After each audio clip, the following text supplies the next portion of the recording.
Team 7133A. So pretty big changes from the last or first video. 3-motor drive. 3-motor drive. Left back. Right back. And a middle back in the middle to help with turning, because it's hardest for the motors to turn the robot.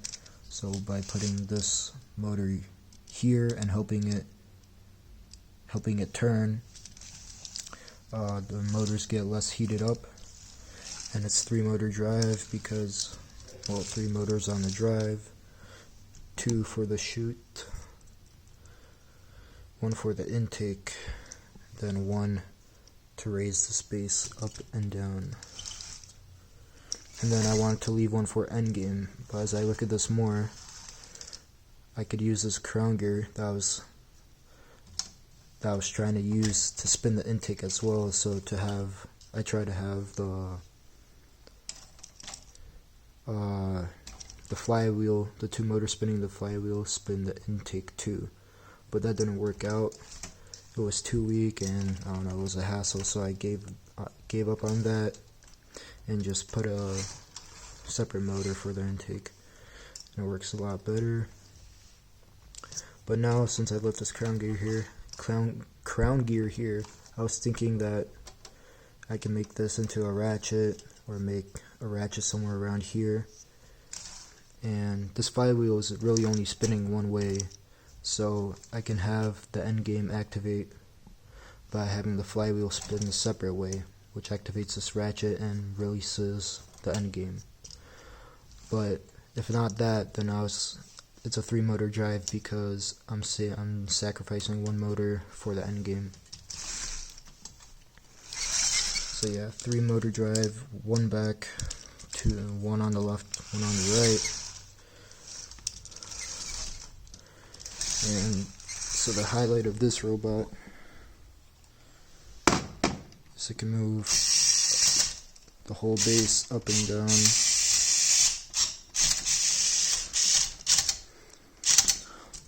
Have it in the slow position to shoot far range, and then in the high position so that it can go up close to the base, or up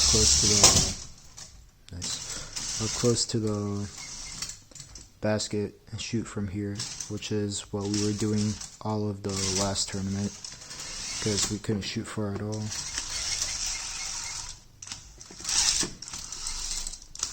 Yeah, and the team is waiting on parts. We bought a flex wheel. I think we bought the hardest roughness, or the hardest, the black wheel, and then the darker gray wheel, not the lightest, the 68 hardness or whatever. And then 2 smaller wheels for this instead of these wheels. And then the roller is not on yet, but those I'm thinking would also be flex wheels. So yeah, you just have the intake spin this gear, which spins this in turn spins the lower part, and then this tread thing or whatever brings the disc all the way up. So I'll just show it from this angle too.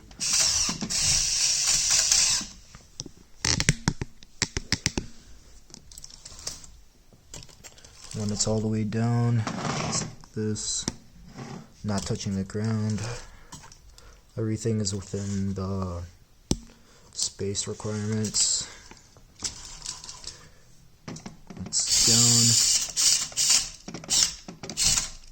It's pretty much on the ground,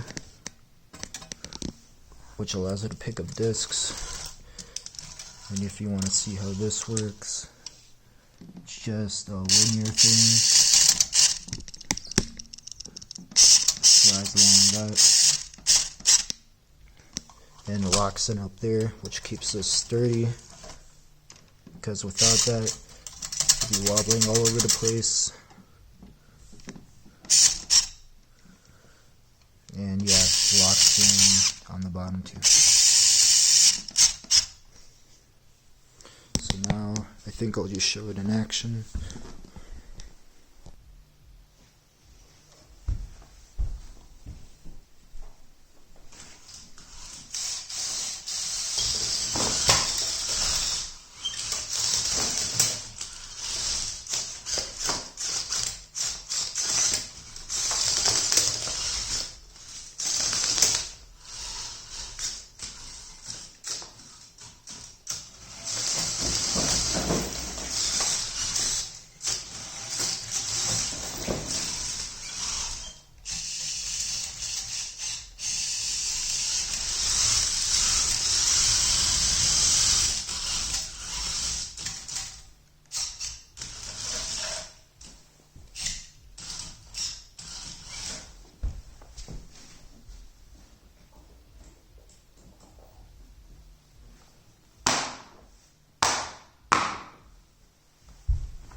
So that's it for now.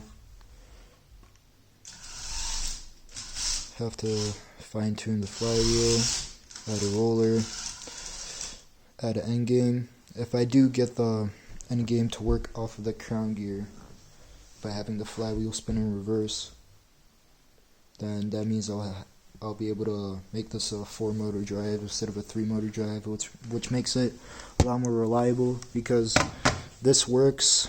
I mean, this can work for 5 minutes. This can work for 5 minutes driving continuously at the highest speed, and then it starts to get slow.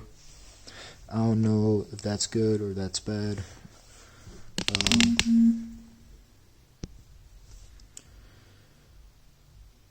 But yeah,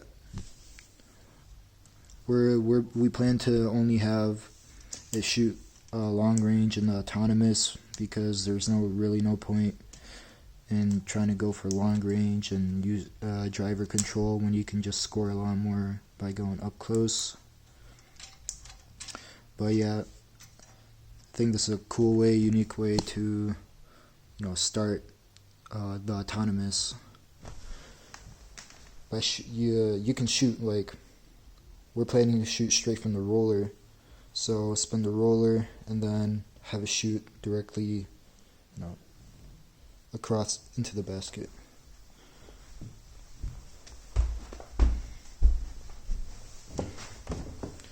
What do you think, Felix?